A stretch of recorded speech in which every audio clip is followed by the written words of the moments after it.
throws for the end zone. Touchdown, Parker. Liftoff by Xavier Howard.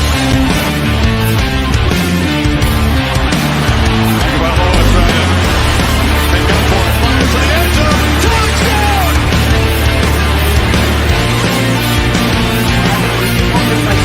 That's hard work.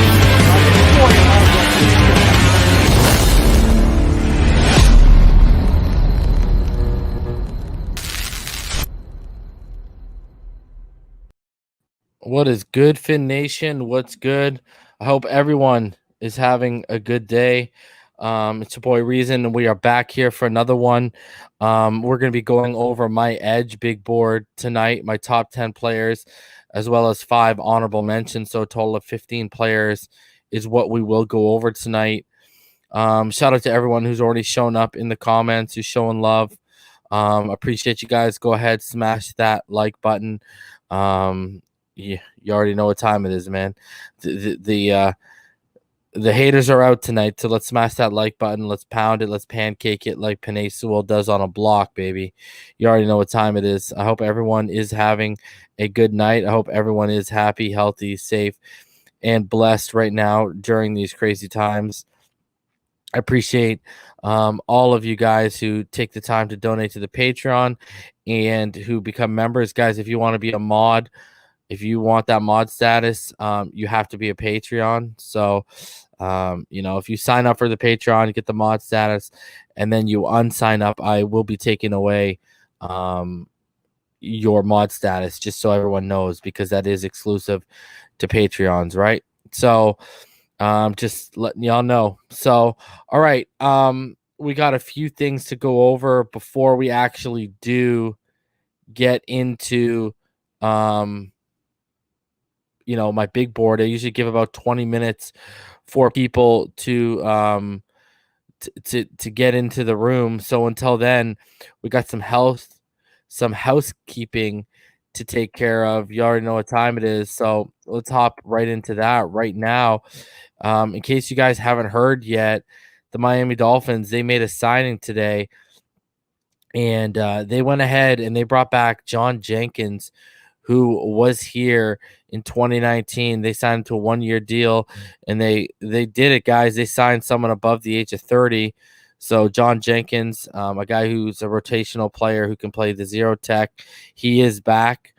He's decent in the run, and he's pretty good against the pass. So they have brought back John Jenkins to the active roster. The front seven continues to get bolstered up, which is really good stuff. And then obviously continuing on, if you guys weren't paying attention today, Rashod Bateman had his pro day today, guys. So I want to go over and I want to show a few things regarding Rashod Bateman's pro day today. And let's start off with Bateman and his 40, because he blazed it, guys. He absolutely blazed it. He replicated that 40 that he put on at the XOs. So we'll go over it right now. So here is Rashod Bateman's 40, which ended up timing at 4.39. Blazing, baby. Blazing. So one more time for you guys. Again, this is a 4.39. Gone. Beautiful stuff. Beautiful stuff. We'll get into his measurements in a second here. And then he was actually out there running routes, and he was running them pretty crisply. If you guys haven't seen Rashod Bateman at all, or haven't had a chance to, should I say, here is some of the work he was doing today at his pro day, just to show you guys a little bit of his cuts and how he's going. Get out. Come on. Get out. Drive. Oh, shit, boy. Snap. Come on. Mm. Come on. Get out. Get out. Yeah, there it is. Push. Oh, yeah. Come on. There you go. Get out. Drive. There it is. Like. Yes, sir. As you know, this is one of my man crushes in the draft. Drive. Oh, yeah. Drive. Oh, yeah. Come on, There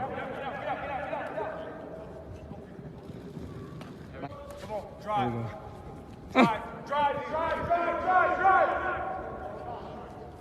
Easy walk down. Easy walk down, boy. That's all.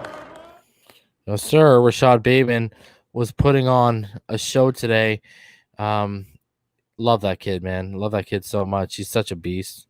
Like, he really is. And in case you guys didn't know, so his measurements for today, he actually, the disappointing thing was his height. He came in at 6'3", which he's listed as 6'2" by Minnesota. He weighed 190 pounds. Now, he said he usually plays at about 200. The problem with it and him weighing in at 190 is because he was battling COVID recently. So that's why his weight is down and where it's at right now. His hand size was 9. His hand size was a 9.5. And his wingspan, guys, his wingspan ended up coming in at 76.5. Now, he had a 36-inch vertical. He had a broad jump of 10.3. And like I said, he had a 40 of 4.39. So Rashod Bateman did show up and did show out a little bit today. So Rashod Bateman was balling out a little bit. So you gotta love that kid, man. That kid is so freaking talented. It's stupid. So yeah, Rashod Bateman, he did his thing today. Hey, I was looking forward to it. Just the height is the only, real issue that I could see people maybe having a problem with. But other than that, man, he did a damn good job today at his pro day. Now, there was a couple other people that were that might be of interest to some of us. University of Central Florida, they had their pro day today, and Richie Grant, he came in at 5'11.5". He weighed 197. He had a hand of 9.38. He had arms of 32 and 5/8. He had a wing of 77, wingspan of 77. He had timed 4.49 and 4.54 in his 2 attempts on his 40. He had a vert of 34.5. He had a 10.9 broad jump. He had a 4.27 short shuttle and a 6.78 3-cone. And then he put up a 12 times on the bench at 225 pounds each time. Now, another crazy pro day today was a guy who y'all have heard me talk a lot about on this channel, the right tackle from Oklahoma State, Teven Jenkins. He went out and he had quite the day today. Teven really put it up there. And this was Teven Jenkins' pro day. He actually ended up coming in at 6'5", a little bit over 6'5.5". He weighed 317. He had hands of 9.5. He had arms of 33.5 and a wingspan of 81 inches. He had a 40 of 503 and 501. He had a vert of 32.5 and a broad of 8 feet 10 inches. He had a short shuttle of 4.66 and a 3-cone of 7.72, and he benched 36 times. Absolutely nuts. Guy, like, crazy put on a show. And the relative athletic score is not out for Rashod Bateman yet, and Richie Grant's really isn't even worth talking about. But Teven Jenkins, guys. Teven Jenkins' relative athletic score is legit crazy. I mean, you're seeing it right in front of your eyes right now. Teven Jenkins, when you actually, put all the numbers together and how he comes out, man, Teven Jenkins, he came out blazing today, guys. So there you see all of his numbers accumulated. Obviously, he had good composite size. He had great explosion. He had elite speed for his size, and he came with a really good agility grade. So Teven Jenkins balled out a little bit as well, and not enough people are really talking about it. But if you were to put him up against all the offensive tackles from 1987 to 2021, Teven Jenkins would rank 31 out of 1,129 offensive tackles from 1987 to 2021. Absolutely crazy with that relative athletic score. So nutty stuff from the guy, Teven Jenkins, who is a natural right tackle. So I don't see, already before that, I didn't see him. I didn't see him slipping, right? I didn't see him slipping to the second, and I still don't see if he's going to be slipping to the second. He's definitely probably going to be going in the first. Great player, great player. So, guys, we're going to give it about 9 minutes. I'll let more people funnel in, and then we'll hop right into this and give you a look-see at my board. And while I do that, if you are a Patreon member right now, you can go ahead and you can go over to Patreon, and you're going to have a little preview up of what my board is actually looking like. So yeah, go give it a look. See if you are a Patreon. It's literally about to be posted as we speak, with the honorable mention. So now it's just obviously if you've been a Patreon and seen me post my big boards here before, you already know what time it is. So it's literally about to come up right now. I'm just doing something quick, but I hope everyone is having a good night. I see the mod squad is out in full effect. Appreciate you guys for supporting, for coming out and showing love. Man, it's all love, you know what I mean? I know the haters were out a little bit, and they were up early tonight, boys and girls. They were up early tonight, and it's all good. It's all good. You know what time it is. So gotta get up you gotta get up way earlier to get the best of reason, man. So let me just do this right now, right quick.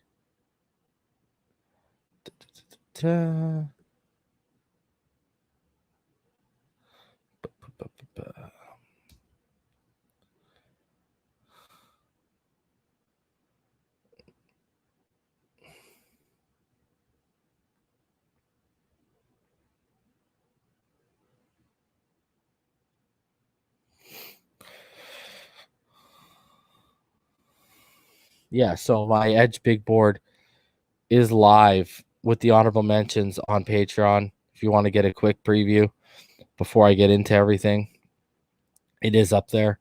So go to, I was just verifying that it is. So go take a look-see if you are a Patreon right now. Appreciate you guys. Smash that like button, guys. Let's hit it. Let's hit it. Let's hit it. So yeah, we'll give it about 6 minutes. We'll get into this big board and see what we got, guys. I'm just checking something here. And we are on our way to 4K. We are about 450 away from 4K. So if you are new here, go ahead and subscribe. Next week I will be dropping the running backs. The running back big board will be coming to you guys. Also, tomorrow at 4 p.m. Eastern, 3 p.m. Central Time, Quinn Miners, 2021 NFL draft prospect and interior lineman for Whitewater, Wisconsin, will be on the show. We'll pick his brain a little bit. If you have any questions you would like me to ask, because already a couple of you have emailed me, email me at insidethenfl@gmail.com. And bam, if you have good questions, I will go ahead and I will ask your questions. And shout out to Fake Spike 94. I hope everything's going good tomorrow, good with you and the wifey, brother. Hope it's all good, man. So yeah, tomorrow the man who loves Girl Scout Thin Mints will be on the show, Quinn Miners, and that'll be at about 4 p.m. Eastern. So be on the lookout for that. It'll probably only be about a 45-minute hour show. I'm not going to take up too much of his time because I can only imagine how busy he is right now. Now, in terms of the Edge big board tonight, it's about 22 minutes, the actual video and evaluation part. So after that, I'll take any questions you guys may have about the big board, any thoughts you guys might have. I'm not going to open up the show. I'm probably going to go for about a total of an hour tonight, and then I'm going to get out of here just because I'll be going live like every day. So I need a little bit of a break. You know what I mean? I need to unwind with the wife, man. It's been go today. So just trying to chill out. I just actually finished recording the 26th episode of The Finish Line with Richmond Webb and Mr. Ballgame probably about 40 minutes ago. So hardest worker in the room, man. Amethyst, you like those Thin Mints, huh? What you got to do is you got to freeze them too, brother. Put them in the freezer for a little bit. Fire. Rhino, I'm watching Godzilla tomorrow night. So I have obviously the stream with Quinn Miners in the day, and then at night at about 11:30 I have a hockey podcast. But in between then I will be watching Godzilla. Hope it's good, man, because I've been hearing not such great things. So we'll see how it goes, man. I just want a good fight. I just want a good fight. That's all I want. I'm not looking for like crazy plot lines and over the top acting. So, and guys, the question is, what are we doing at 18? We pretty much know what we're doing at 6 in terms of it's a wide receiver or Pitts. What is this team doing at 18? That's the question, man. And guys, we are only 28 days away from the draft. Appreciate you, Rhonda. Thank you. We are only 28 days away from the draft, man. Like, it's crazy. It's creeping up on us. And again, man, I'm telling you right now, it ain't going to get no better than Finside the NFL come draft day. How it's basically going down, ladies and gentlemen. It's going to be myself. It's going to be Ryan Roberts. The homie Damien Deese will be up here as well. Jeremy Klump will be here. And it looks like I'm going to try and lock in Kevin Dern from Dolphins Talk, just depending on his work schedule. And Mr. Ballgame will be here. So it ain't going to get more in depth. It ain't going to get better coverage than what we're going to have on Finside the NFL. And I will be live for all 3 days, not just one, because y'all already know what time it is, man. The draft is, my specialty, if you want to call it that. It's my favorite time of the year. So, other than when football starts, obviously. So it's gonna be a good day, man. So April 29th, and the 30th, as well as May 1st, man. It's gonna be a good day, man. Can't wait for that. Cannot wait for that. So, all right. We're about a minute away, and then I'm gonna hop into this big board. Let me just make sure I got everything set up as is right now. Go ahead. We're almost at 100 likes. Go ahead, smash that like button. Guys, you already know what time it is. Smash that like button. Subscribe if you haven't. If you'd like to donate to the channel, paypal.me/Finside. If you'd like to become a Patreon and a mod, patreon.com/Finside the NFL. You can also, if you like those emojis and those badges everyone is using, right below me, there's a button that says join. There's 3 levels you can join, and you'll have access to those. So go ahead if you want to join, become a member of Finside the NFL YouTube. Patchvibes.com, you can use code Finside for 20% off of your purchase. And of course, you can grab official Finside the NFL merch, teespring.com/stores/Finside the NFL. Man, you already know what time it is.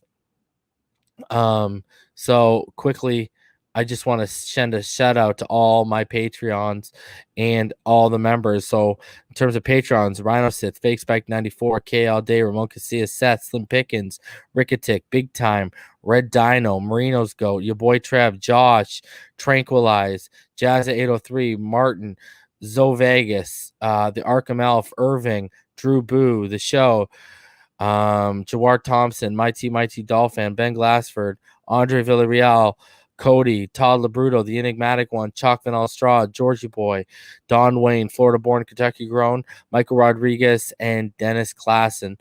Appreciate each and every one of you. Now, as far as the members of the channel, man, I appreciate y'all because y'all just hold me down on both sides like this. So you got Damian Deese, your boy Trev, talking Vegas all day with KA, MF Fins 1, Ricketic, Greg A, Irving, KA all day, Seth. What else we got here? We got Drew Boo, Rhino Sit, Twizzle, Law 10442, Jareek Huggins, Timothy Whiteman, Yawa. Shout out to you, Yawa. I hope everything's good, man. Bruce 1, Marino's Goat, Foxing Around, Michael Vowell, Timothy, Joey Butters, Nico, Mighty Dolphin, Dolphin Sweden, Fake Spike 94, Jazz 803, Luke Sparkman, D Ray 91, Tilly, Flips, Marcus 84, Ty Rhodes, Florida born, Kentucky grown, Paige Wood, and then we got obviously SC 42, Corn 72, Johnny, Lucifa, Trap RNG Media, Michael Myers, Tony, Yusawa, Brad, Cody Patron, The Show, Chef Jew, Jonesy, Fins Nation, Kevin Williams, El Reezy 91. Shout out to you, Rhonda, Philip LeDuc, Zachary Harris, Dennis Klassen, and Powerhouse. Thank you guys for your continued support. Let's hop in to this big board, and we are going to start off with reasons, honorable mentions. So here we go. And shout out to Will Slater, said Pitts, Chaser Smith at 6, Bateman or Marshall at 18. No one will cover us. Tool will explode. Hey man, I'm down for it. I just don't know if I see them going back-to-back receiving options like that. All right, so let's get into reasons. Top 10 big board for the 2021 draft, because y'all know what time it is. So here we go. Start out here. So starting off with my honorable mentions, guys. Obviously, at 15, I have Rashod Weaver. At 14, I have Ellerson Smith. At 13, I have Hamilcar Rashad Jr. At 12, I have Cameron Sample, who's kind of more of a defensive end / DT, but I just love the guy games so much, so I kind of snuck him in here, but you're not going to stand that kid up. And then at 11, I have Patrick Jones, a guy who a lot of you know I've been pretty high on for quite some time. It's just his 2020 tape really wasn't that impressive. But we're going to get into 10 through 6 here. And, you know, it was tough, man. This was a tough board to put together. I was constantly moving guys up and down. And then I finally got it to a place where, you know, I totally feel comfortable with. So let's get into that. So at number 10, guys, I have oops, I did the wrong one. So actually at number 10, I have Gregory Rousseau, guys. And Gregory Rousseau, you know, at 6'6", 265 pounds, Rousseau looks like an athletic freak on the field. He plays like 1-2 with great bursts in his initial step off the snap, and quickness is in condensed areas. The problem is his pro day showed he's actually not a freak. He has pretty good fluidity in his movement. He's got length to his frame, which is crazy. He's got limbs like vines and what looks to be a ridiculously big wingspan on film. He's got great bend and flexibility around the edge that can be serious problems for tackles.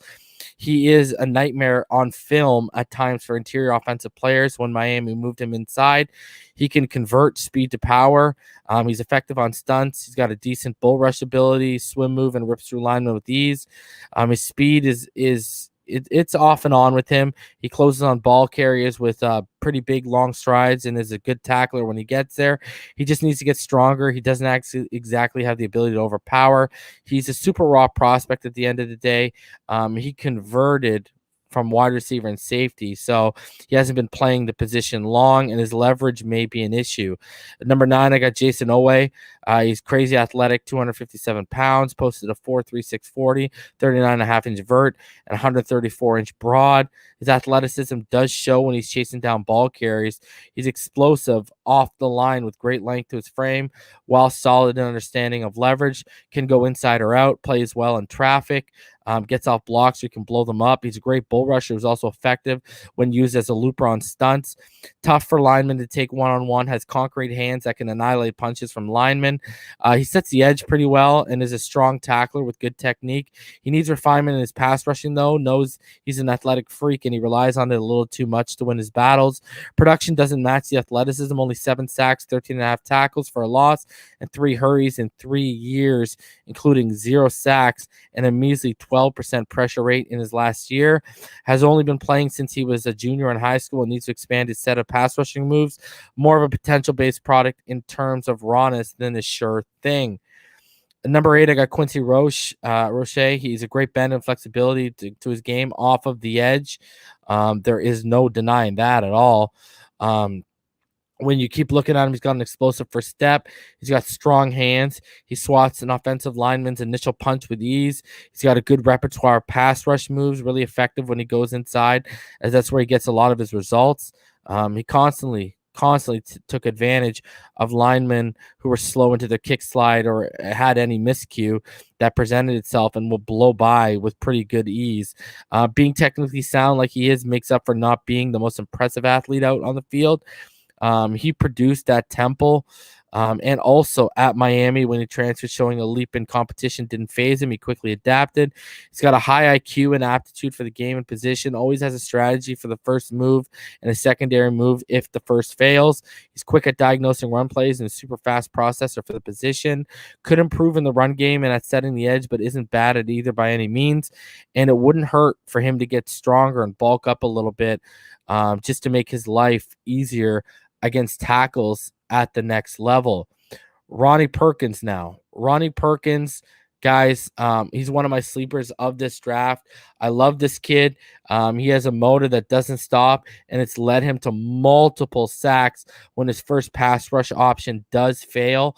One of the fastest edge players in this draft, not even close. And he knows how to convert speed to power whenever he needs to at a really impressive level, while constantly pulls linemen on their ass. He's got great hands. He does well to place them and can send linemen into a back pedal with the power that he has. He got great pop in those hands as well, constantly wins the leverage game, but also shows the ability to have great dip under tackles.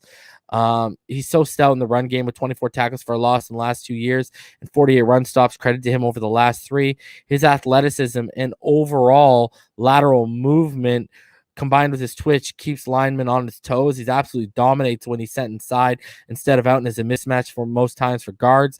Length is above average. Not great. Needs to be a bit more disciplined in setting the edge. Almost looks like he plays too fast or quick for his own self at times.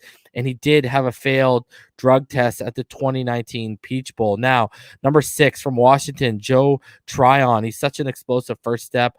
Also another great talent at converting speed to power. Strong punch, swim, and rip moves in his repertoire. He's also a great bull rusher. He eats up double teams. It still has no problem penetrating the pocket against them. Hands made of concrete, absolute concrete, that swats away offensive linemen's punches that never stop dicing through initial contact when it's made, so he doesn't get locked out because he keeps those hands active. He's great as a looper and on stunts, who can also set the edge very effectively when called upon. He's a great athlete with really good agility that he uses to his benefit, especially in his initial step off the snap. He's a really good run defender who sheds blocks using his body's length, and he never stops with his motor. He's always sniffing out the ball carrier. He has great fluidity to his movement, both laterally and when asked to drop back in coverage, which helped him hold his own when asked to do so. Has great counters to his game. If the first move doesn't work, he always has a plan B that he usually comes through with for a win. The only red flags for me, really, when I look at this kid, he could add some bend and flexibility to his game. He didn't play in 2020 due to an opt-out, and there's only one solid year of production in 2019, but that's because of 2018.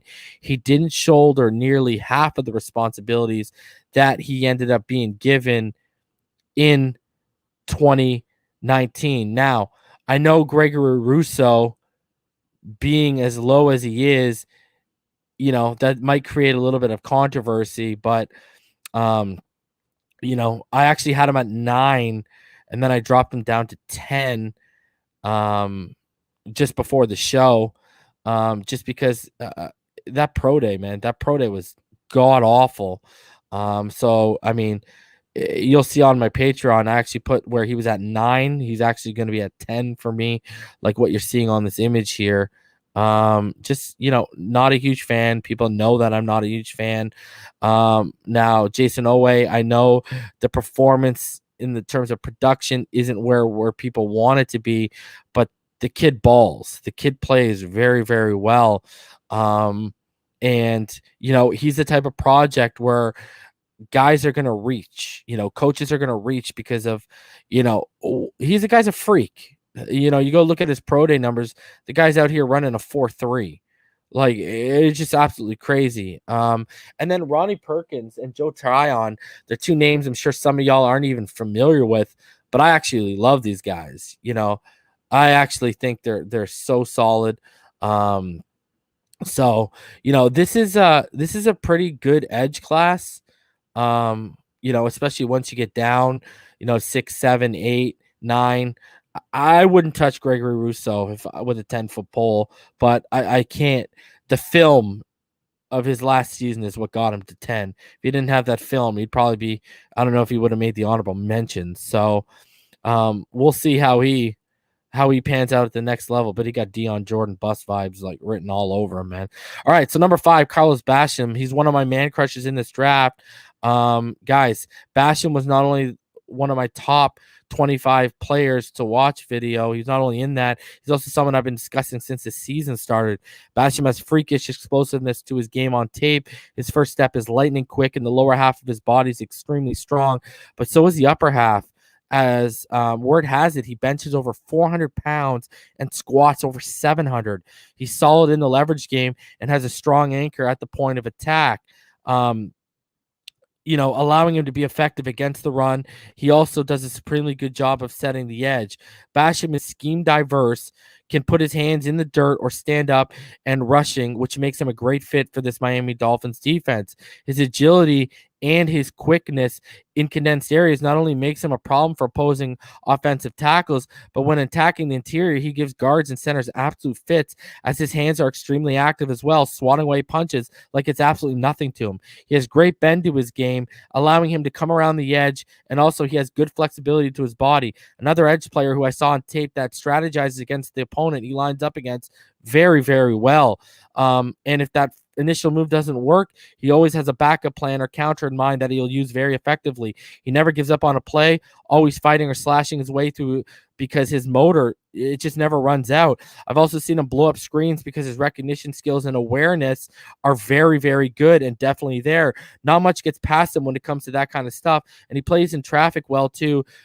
No problem getting off blocks. In terms of weaknesses, Basham could shed some weight, which could make him a little bit more explosive and help the bend to his game even more. He does rely on strength a tad too much, and it didn't show a lot of examples on tape of being able to convert speed to power. But again, shedding some of that weight may help that, but it's all the scheme dependent on whether you're going to want him to shed weight.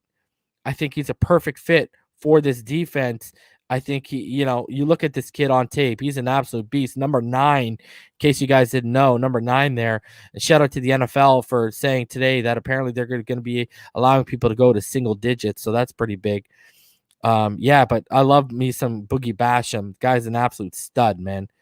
Absolute stud. Look at this. Look at that. Where are you going, Jordan Love? Look at that. It just takes Jordan Love like it's nothing. Boogie is the deal. So number 4, Joseph Asai from Texas. Another name you guys have heard me talking about for a very long time. Asai, when you watch him, he just oozes exceptional athletic ability. He fits a 3-4 scheme perfect as a stand-up edge. He has explosive short area bursts and a really good first step to his game to get off the line of scrimmage. His motor is always going, and he always keeps his legs churning, fighting through whatever the offensive lineman lined up against him throw at him, and doesn't stop until the play is over and the whistle blows. Great bend and flexibility to his game. And he also has a good dip to his game. He's constantly getting under linemen, has superior closing speed, and tracks down ball carriers with ease. Due to the fact he has a lot of speed and explosiveness to his game, he's very, very effective with stunts. He sheds off blocks and stacks well in run defense, always keeping his hands active as well after initial contact. Smart player who never overcommits, and shows good read and recognition skills, hardly ever fooled by false keys if they present themselves. Really good at converting speed to power and has a good swim move that he utilizes very often. He's a sure tackler, meaning once he wraps you, it's over. And his tackling technique is some of the best in this edge class, with length to his frame and arms that are noticeable, and it helps him be a proficient tackler. Has really fluid hips that allow him to possess top-notch change of direction ability, can turn on a dime. He's not the strongest guy in the class, but loves the physical aspect of the game clearly and doesn't shy away from that physicality. Understands the leverage game well, and you rarely see him getting under his pads and getting pushed back and out of the play. The 2019 Alamo Bowl against Utah, who were ranked number 11, was an absolute amazing performance and some of his most impressive single game tape of this class, as he racked up 9 tackles, 6 of those for a loss, and 3 sacks. More effective on the weak side than the strong side due to not having a ton of power to his game, but also due to being used as a defensive end and then being moved to outside linebacker at Texas. He still has to fully develop at the position, which can only come with more reps. And sometimes he plays a little too high with his pad level, which causes his contact balance to suffer. So he does need to get better at that. There's no doubt about it. But you guys know me, and you know I've been talking about this kid for a while. I absolutely love him. All right. Number 3, Kwity Paye. He's another great athlete in this class as a former track and field star in high school, which shows in how quick and smooth he moves laterally. Great length to his frame to go along with good bend around the edge and flexibility. A really solid understanding in the leverage game and is always consistently playing at a great pad level. Has clubs for mitts that are so powerful and lets him rip and tear through linemen. It also helps that he constantly keeps them active too. His first step off the line of scrimmage is as explosive as any edge in this class, as is his closing speed, which is also one of the best in this class, as his short area burst is outer worldly at times on tape. He is one of the best bull rushers too, and his counters are very effective. Never gets caught or taken out of the play with only having an initial move in mind. Always has a backup plan on how to beat his man. He's so strong that he can either beat you with his polished technique or flat out outmuscle his opponent. He has such a high aptitude as well, always diagnosing plays very well, screens, and the short passing game, as well as counter runs and such. Do not fool this guy. His processing is next level. He converts speed to power at a damn near elite rate with ton of strength, as his anchor is strong and he's super effective at the point of attack. He sets the edge very well and is super physical at doing it, either making the play himself or forcing the runner to cut back away from him. Super high character to this kid. He came from a rough upbringing in terms of the environment surrounding him after growing up in a war-riddled Liberia before coming over to the United States. He is effective rushing the outside, the tackle, or working inside, as he's such a handful for tackles or guards to deal with. He's a little stiff in the hips, plus there's more to be desired in terms of sack production, but that can be coached up in this kid. I think he can stand up on the strong side, but he's going to take a bit of time to develop, which is why I don't have him at the top here. But I look at his skill set and the traits he has to work with, and I have no doubt he can do it with a coach like Brian Flores in the fold. This kid is super, super talented, people. He is no joke. Kwity Paye is legit. Absolutely love the kid. Had such fun watching his tape, man. Such fun watching his tape. And, you see what he did to Nate Stanley in Iowa here. He was an absolute nightmare in that game.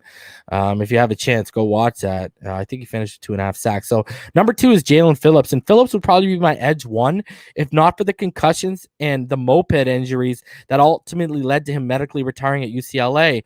Jalen Phillips is a stupidly freakish and great athlete for his size. He's such good explosiveness and quickness in his first step and in condensed areas. I mean, he moves laterally with such ease and has good size and length to his overall frame. He plays at a strong pad level, great understanding of the leverage game, and he's constantly pushing back the pocket or fully penetrating it. He gets through contact with ease with great pop in his hands, when he initiates, can put his hand in the dirt or stand up while setting the edge well. So good at read and recognition, diagnosing run plays so well while possessing great closing speed, allowing him to be a monster against the run at times. When he has to rush inside, he just manhandles guards. I mean, it's not even close, as he's just too speedy and powerful for them to handle. Using his ability to convert speed to power to its fullest potential is part of his game. He's a sack and tackle for loss machine, as he led the ACC in both of those categories.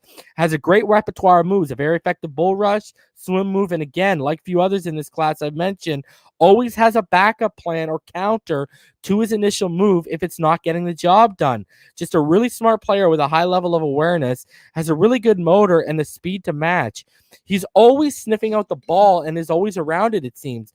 Like you hear me talk about Van Ginkel being a playmaker, Jalen Phillips is cut from that same cloth.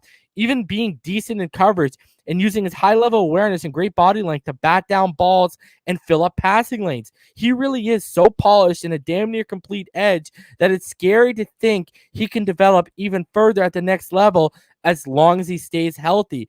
That said, obviously, guys, his health is a major red flag and the only reason he'll drop. The concussions are no joke and something that may make teams feel uncomfortable with investing highly in him. In terms of play, the only thing I can nitpick is his hands. They're sloppy at times and not overly powerful, allowing punches from an offensive lineman to get through. Again, if not for injuries, he could easily be at the top of this board as he's so scheme diverse. He would be a 3-down player in all of our looks. So he's such a great player, man. Such a great player. Absolutely loved watching him on film, man. And number one, no surprise, Azeez Ojulari. Ojulari is someone I've been hyping on this channel for quite some time. And why wouldn't I? Next to Jalen Phillips, in my opinion, he's the most complete edge and perfect scheme fit for a Brian Flores defense. To me, Ojulari is the most explosive edge in this draft. Has elite bend and flexibility to his game, elite dip, allowing him to get under and past linemen, and one of the best first steps, if not the best first step, off the line of scrimmage in this class. He can play with his hand in the dirt or stand up. Either way, he gives tackles absolute fits and is really hard for tackles to lock out with their arms. Has cannonballs for hands as they hit you hard and they hit you really fast. He swats punches like flies out of the air, can rip and tear, club and chop. He can convert speed to power with one of the best bull rushes in this class, and I think he has the best hands in this class as well, no question. His contact balance is unreal. He slips through tackles so easily and never gets pushed back or held up by initial contact. He's a constant and consistent disruptor, whether used outside the tackle or rushing on the inside. He's the definition of a headache for opposing players with a motor that never turns off and runs on diesel power. He has such fluid hips that allows him to change direction on a dime, mixed in with superior closing speed, which helps him track down ball carriers like they're escaped prisoners, and he's man tracker. So good at setting the edge, stacking linemen in the run game with disciplined eyes. Ojulari has elite read and recognition skills, diagnosing plays before they happen at a high rate. He's also quite solid when he's been asked to drop back in coverage. Like Phillips, he can get his hands on the ball to bat it down by reading the quarterback's eyes the whole way, filling up passing lanes in the short and intermediate passing game. He cooks up pressure at a high rate, and unlike a guy like Kwity Paye, Ojulari has a strong knack finishing those pressures off in a hurry or for a full-on sack. Ojulari has minimal weaknesses. I think he could add a bit more overall strength to his game, especially at the next level, and he doesn't have the most desirable length to his frame, but he still has made it work on tape, so I can't nitpick that. Overall, though, I think he's the most complete and polished pass rusher in this draft, along with Jalen Phillips, and would be an absolute perfect and ideal fit in Brian Flores' defense in Miami. So, guys, that is my top 10 big board. When I look at this class is absolutely legit, man. I keep saying it. I will not be surprised if they take an edge player at 18. I really won't. Because you got a guy like Van Ginkel who he's never played more than 450 snaps in a season, 460-ish. All right. Like, you can bring one of these pieces in and rotate them. And the thing you guys got to be aware of is we have not extended Emmanuel Ogbah. And because we have not extended Emmanuel Ogbah, if he goes out and balls out this season and he puts up double-digit sacks, what are you going to do? Are you going to pay him 14, 15, 16 million? We're going to be left with the hole there again. And I think when you look at some of these players, you know, an Osai might fall to 36. Jalen might fall, but I don't think Kwity Paye and Azeez Ojulari will fall. Basham might be there, but Basham also had a really good pro day. So, you know, I always talk about, you know, I talk about the Kansas City Chiefs, right?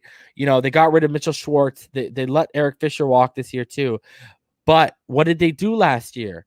They drafted one of my favorite tackles in this class, Lucas Niang, right? They were prepped and they were ready to walk away from Mitchell Schwartz. And because of that, I mean, you gotta be smart here, man. You gotta get ahead of this curve. I really think we need to add an edge rusher in this draft because we did not add one in free agency. So those first 3 picks, there has to be, well, between the second and third pick, there has to be an edge in there. You know, I'm like, and I also know, I mean, we also got to be honest with ourselves. Is Brian Flores really going to sit there and pick 3 or 4 offensive players in a row? Hell no. He's not going to. No chance in you know what. It's not happening.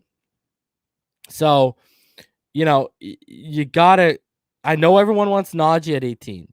This is exactly why I wanted to shore up the run game in free agency. So when number 18 came along, all options were on the table. All options were on the table. Now the problem is this team has pigeonholed themselves where at 18 or 36, they have to take a running back.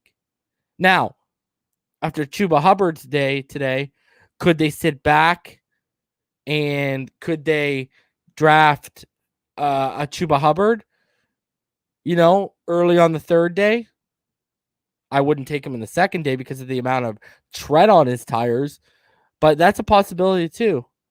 So it's going to be very interesting to see what they do at 18. 18, I think we all pretty much have a good grasp of what they're doing at 6 in terms of whether it's Pitts or Smith or Chase if he falls, they're taking a receiver. They're taking a playmaker at 6. I think we can all pretty much come to that. But, you know, another person who's not on this list because he's a linebacker, you know, what do they do if Micah Parsons falls to 18? You know, that's a legitimate question. And here's the other thing you got to look at too. You go look at the 20s. That's when like the top tier defensive, you know, that's when linebackers start to go. That's when more edges start to go. There's going to be surprise picks. You know what I mean? When you look at some of those guys I listed, people might have fallen off. You know what I mean? Their list. But then there's other people they might have fallen in love with. And I'm not just talking about us. I'm talking about all 32 teams where if that receiver or that playmaker isn't there, they go off the board. And they take some, I mean, let's be honest with ourselves. Did anyone see the Seattle Seahawks taking Jordan Brooks in the 1st round last year? I know I didn't. So, and I'm not off the Sewell train. I see what's being said, and I'm not off the Sewell train. I just don't think they're going to take him. That's the difference. You know, I put my subjective wants aside, and I'll give you an objective opinion. You know, I just, no, Jimmy, I think you have a good, I think there is a good chance X gets traded. I keep bringing it up.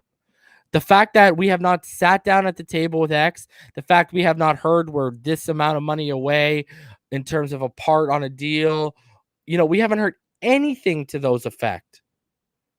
I haven't heard nothing. You know, and that worries me. I don't want to lose X. But I think they're looking at the fact, hey, everyone wants to talk about how, the Patriot way, but they don't want to talk about the Patriot way when it affects their favorite player. And I mean, what's the Patriot way? Last I checked, after Stephon Gilmore won his rookie, his defensive player of the year, they tried to trade him. So technically, if we're going by the Patriot way, they've got to be listening or fielding offers. And I keep telling y'all know I've been loving me some Greg Newsome for a while now, all right? We've interviewed him. And Greg Newsome, guys, he is going late first, early second. What if they take a corner at 36? And then even further, right? They've interviewed Elijah Molden, another guy who I've told you guys about constantly, been hammering in your heads, Asante Samuel Jr. And Asante Samuel is a day 2 guy. I would be surprised if he got out of the second round, Asante. Mr. C. Brown, it's obviously going to be a battle between Needham, unless they move into free safety, Needham, Igbo, because they said they're giving Igbo more slot chances this year, and Justin Coleman, but I think Justin Coleman's going to win that battle. So I'm just sitting here and saying, like, you guys they might go off the board, man. What if they take a corner at 36? Oh, Bleezy, I'll take Newsome all day. I love Newsome, man. That guy is, man, he's my CB3 for me. So I love Greg Newsome. People just don't watch him because of where he went. But you go watch Greg Newsome and that guy's film pops, man. Pops. But here's the thing. I just talked about other teams going off board in the 20s. Who's to say we're not going to go off board? Like, let me ask y'all a real question here. Let me ask y'all a real question, okay? 18th rolls around, all right? You've seen me show you the draft prospects they've interviewed, all right? And there's a lot of corners on that list, all right? What if Caleb Farley's there at 18 because of his back injury and he had an ACL injury a couple years ago? Oh, Jonathan, Igbo would like. If I ranked Igbo in this class, he's not sniffing the top 5. He's not sniffing the top 5. Not even coming close. So if I were to rank Igbo, man, that's tough. You'd probably be at I want to say 9-ish, 10-ish. I think they reached. But anyways, back to this. What if Caleb Farley's sitting there? Better yet, what if Caleb Farley and Micah Parsons are sitting there at 18? You got a real situation on your hands. It's not. I don't think Najee's a slam dunk as people make him out to believe. Now, they need a running back. And I think the smart thing about taking a running back in the first, especially Najee, who's 23, is you get that 4 years in that 50-year option. So he's 28 by the end of it. And if he's balling out, you franchise him for 1 year until he's 29. And then when he's about to hit 30, you let him walk. So, I mean, I forget who it was yesterday, but, they made a good point. What would you rather have?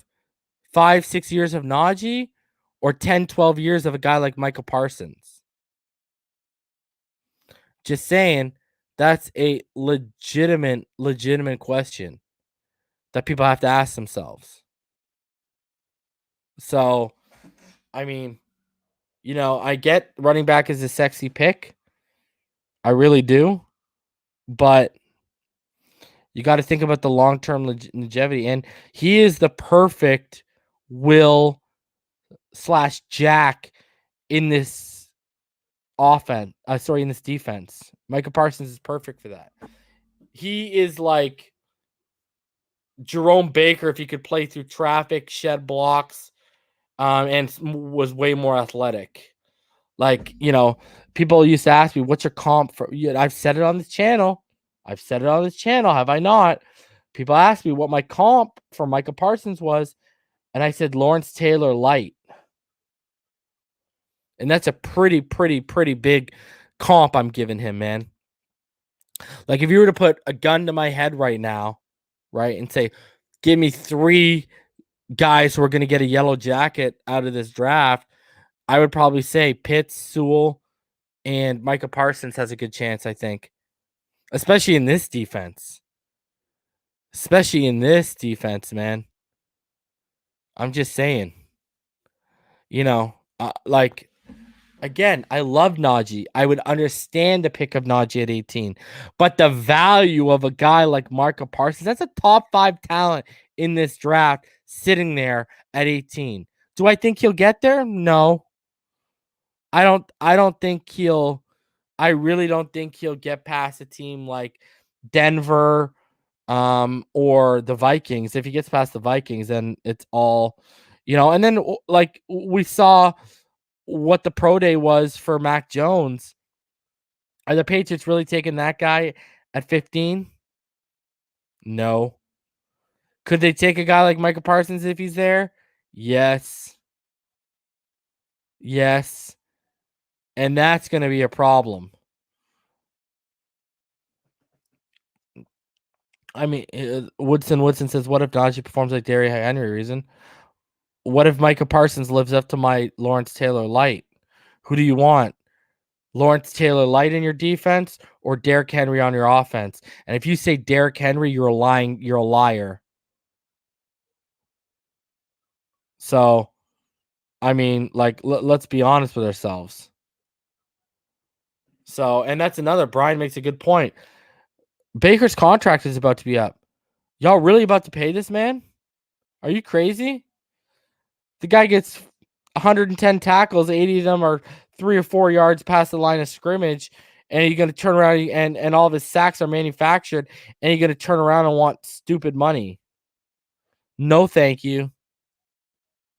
I agree with that, Ron Ugo.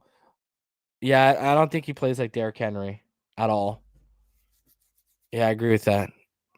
So, I mean, yeah. Hey, Mr. C.W. Brown, Flores loves Baker. I ain't denying that. But does he love him 11, 12, 13, 14 million times over? I don't think so. I really don't, man. That's the thing. I love you until I got to pay you. And the NFL is the most cutthroat league when it comes to that. I think we can all agree with that. They love you until they got to pay you. Then you're nothing more than a number to them. That's all you are. So, and Joe, I'm down. I've been saying, people hit me up when we made those trades. Oh, reason you got what you got wanted. Oh, reason, they were aggressive. They moved back up after gaining stuff. This was your aggressiveness. Da da da da da. Well, my whole thing here is, I'm down to be aggressive. Listen, let me hit y'all with this. You take Pitts or Smith at 6, okay? All right. Let's say, because I put it out there. I'll give you multiple options. You trade X for the number 10th pick. Panay's sliding. You draft Panay. You come back at 18, and if Mike is there, you take him. Or if you want to take Najee there, boom. So now you can come out with Pitts, Sewell, and Najee or Parsons. All right? I'll hit you with an even better, more realistic one. At 6, you take Pitts or Smith. All right? At 18, you take Micah Parsons or the best edge player available, right? Then you use that 36 pick and you package it with 2 2s spread out over the next couple of years or whatever. Or if you got to use your first for whatever, and you move back up and you move ahead of teams like the Steelers and the Colts and you go get Najee. So now you come out of the first with Pitts or Smith at 6, Micah or the best edge at 18, and Najee Harris in the 20s. Would any of us be complaining that we're not picking at 36 when we gave up some capital? Hell no. We wouldn't. And yes, Elijah, there was a report by Tony Pauline at Pro Football. It was either Trey Wingo or Tony Pauline that said we don't want to spend high value capital, meaning like the 6th or 18th, on players that opted out, which makes sense as to why we landed behind the Bengals and knowing they're going to take Sewell or Chase because both those players didn't play. Parsons, he got character issues and he didn't play. The thing is, if Parson falls to 18, the value is crazy. The value is absolutely crazy. Justin, if you could come out with Pitts, Sewell, and Harris in the first round, you just had the greatest first round in NFL history. And they don't even need to play a snap. Like, move up from 36. If we like Najee that much or we identified someone we like that much, move up. Why sit? I said this, last year we were in a position where we needed to fill needs. This year, we're in a much stronger position. Go get the players you want. Don't let the board settle it for you.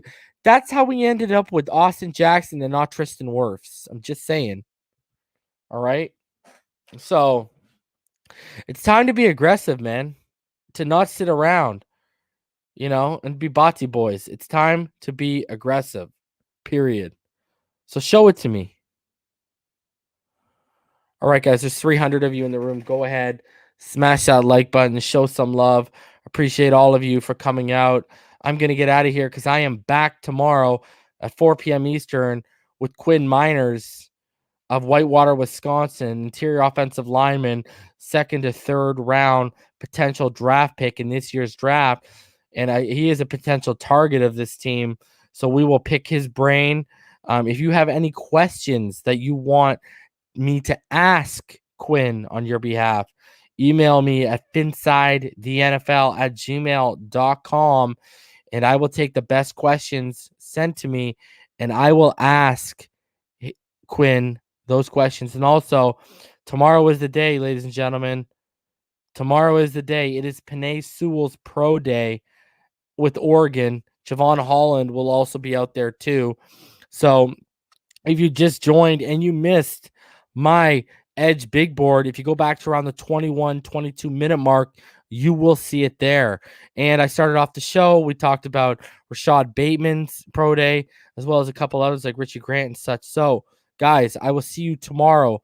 Until then, y'all already know what time it is. It's fins up all day, every day.